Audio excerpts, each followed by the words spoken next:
Now, with regard to consolidated financial statements, we have to also indirectly we're going to cover certain standards only. So, in studying, in preparing, in understanding consolidated financial statements, there are set of standards that we need to have a knowledge on. So, which basic level understanding we had discussed at our financial accounting level. Can you recall what are those standards are? IAS 10. IAS 10 is nothing to do with consolidated financial statements. This okay. IAS 27 is one. We call it standalone financial statements. Then IAS 28 is one, which is accounting for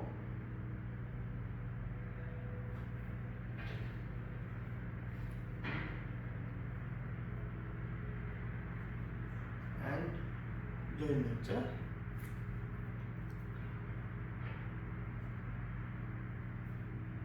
IFRS 3,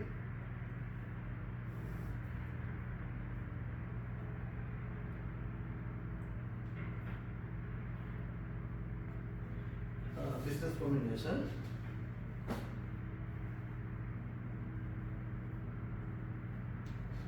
I hope you said 10 referring to this proverb. So this is consolidated financial statement.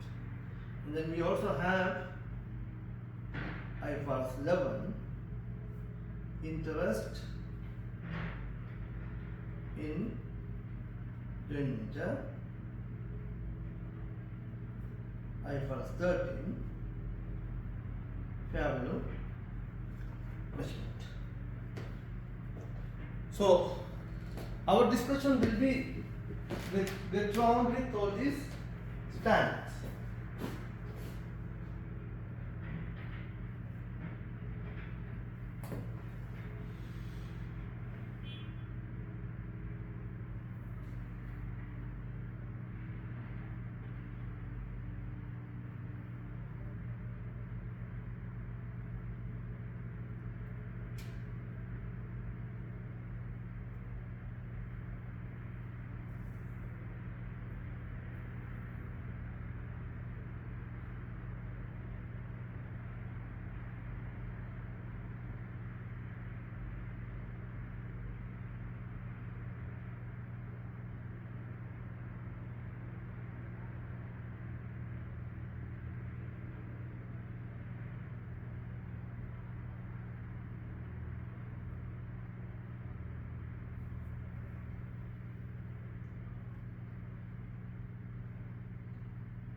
Introduction to groups.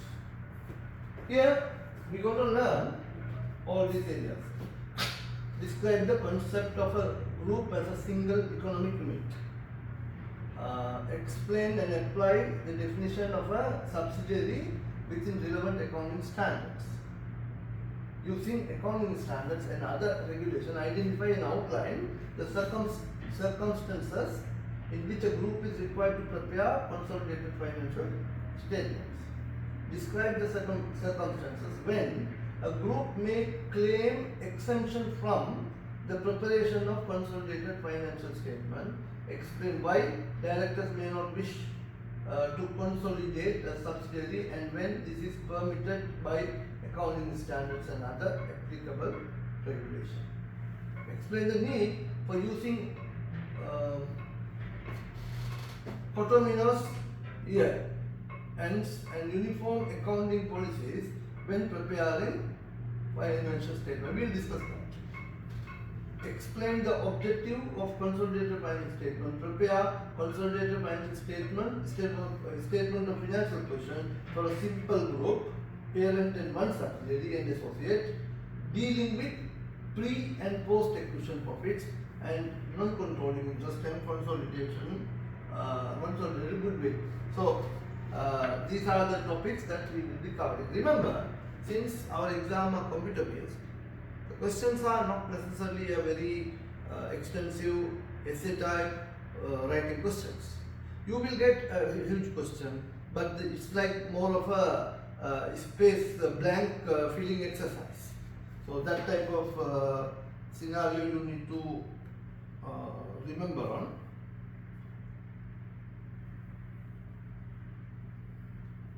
Fine. Now here certain definitions you need to know. What are those definitions? Very first definition is parent.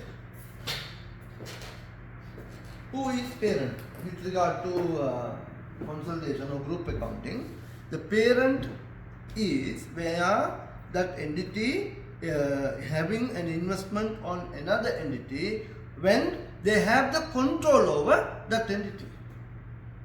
Important point is the control. Maybe sometime regardless of investment.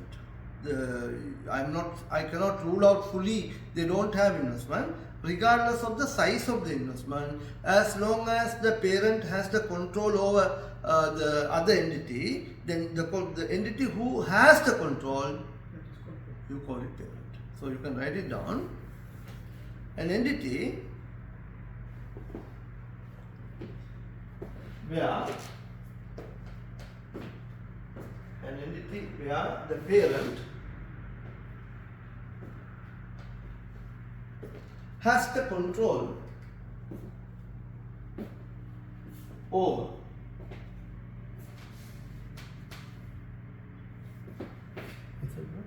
did I say parent? Yeah. No. An entity where the has the control, one is the parent. Entity where has the control. You can remove this, but that's it. It's already written. Has the control over another entity by means of investment or otherwise. By means of investment or otherwise is known as parent. So let's say A acquiring B. Now the B's share capital 200,000 number of shares, whereas A acquires 150,000 shares. So in this situation, A becomes a parent for B by means of acquiring majority number of shares of B. So we call A as a parent.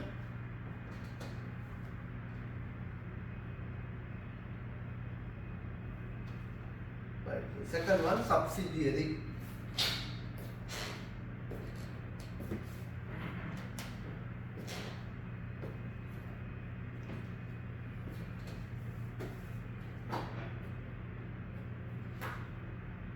Now, what is subsidiary actually? Where an entity exposes their control over this entity, or that entity is being controlled by another entity. Then this entity becomes subsidiary. You can say that when an entity is being controlled by another entity, controlled by another entity by way of investment or otherwise.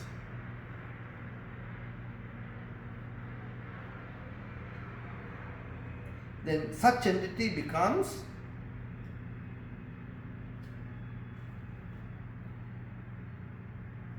a subsidiary. Now the third definition we need to understand also.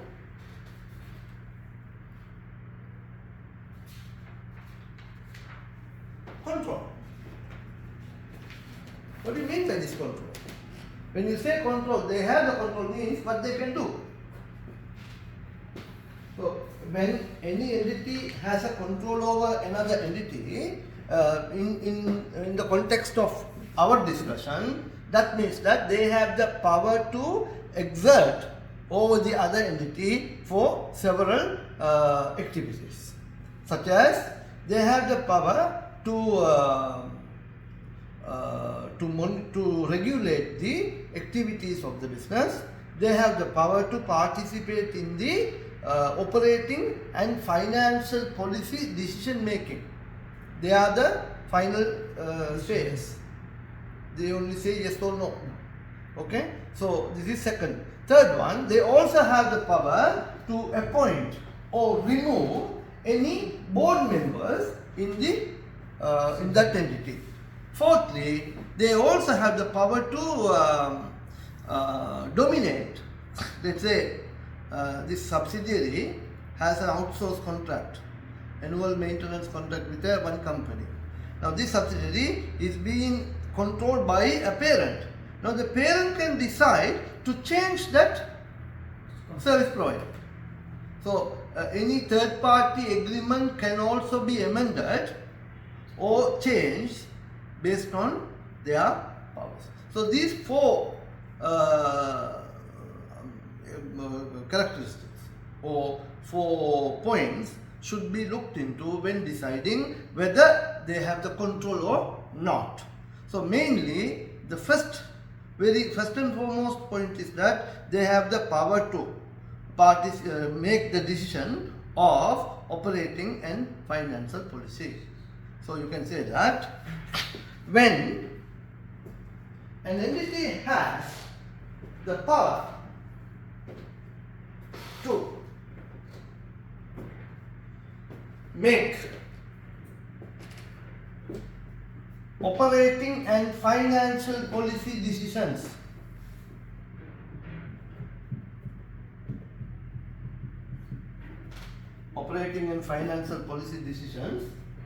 and so that is one pointer.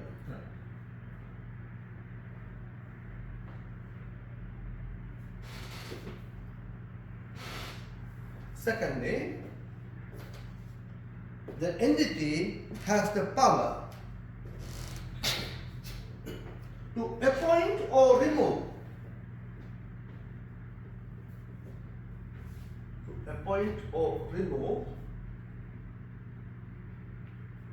any board members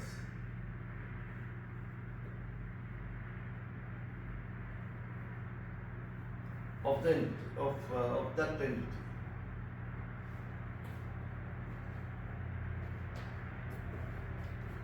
Third, an entity can involve in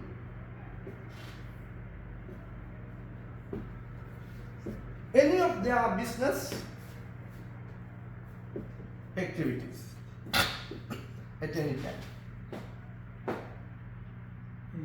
Any of their business activities at any time. Fourth,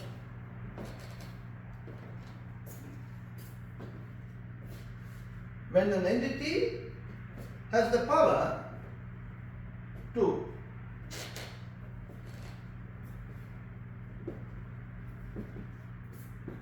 regulate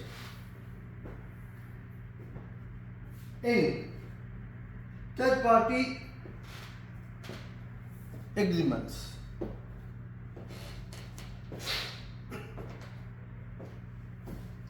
So these are the 4 ways in which the control comes. Now the next question is how you can secure the power of control. These are the outcomes when you have the control, but how you can gain the power control? You can answer if you want. No, sir. Yeah. So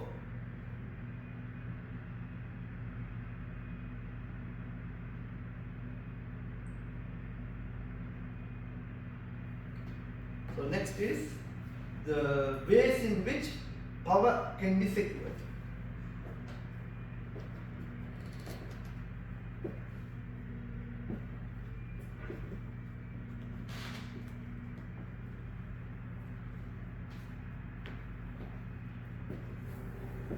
When an entity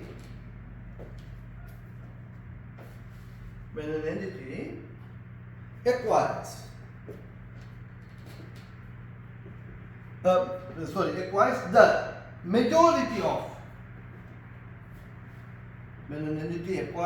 majority of voting rights of another entity. Now here you need to understand a little more how you acquire voting rights. Now normally in this example what I have written here, you have 200,000 shares of this company and company A acquires 150,000 shares. Now indirectly the company A acquires the voting rights of company B. However, does not necessarily mean that when you acquiring 150,000 shares of 200,000 shares does not necessarily mean that they have acquired the majority of the voting rights. So you should specifically ensure that the company has acquired or secured the majority of the voting rights. So one direct way of acquiring is acquiring by shares.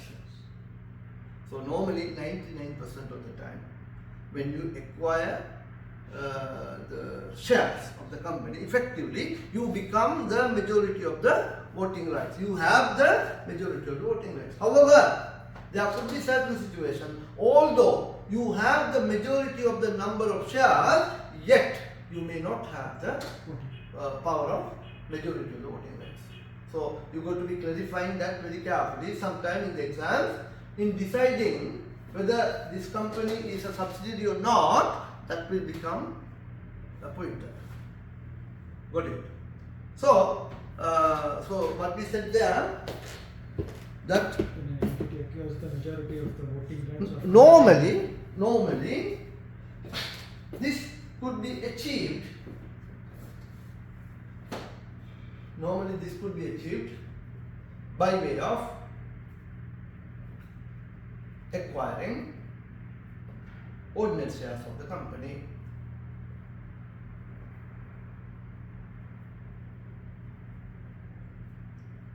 Through investments.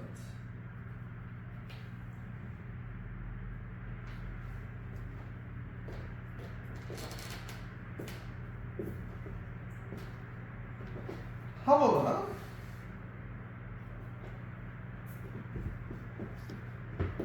at certain times, the majority of the voting rights could also be achieved, could also be secured. majority of the voting Rights could also be secured by virtue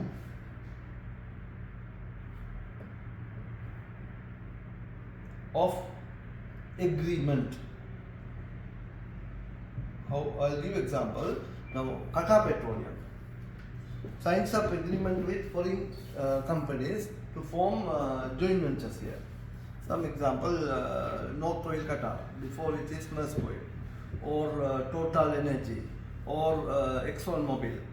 So the majority investors are those companies. But who consider the parent? Qatar Petroleum considers the parent. Why? They have the power in regulating every activities. So it is not through investments. They have acquired the majority of the voting rights by virtue of an agreement. Is that clear? And also another way, on the other hand, when an entity can represent major technical skills, when entity can represent major technical skills,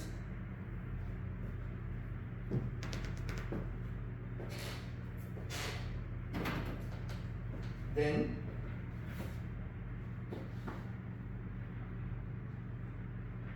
that also considered to be having the majority of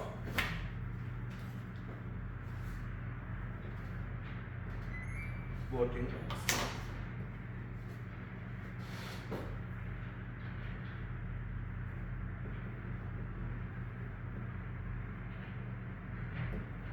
Okay, one more definition.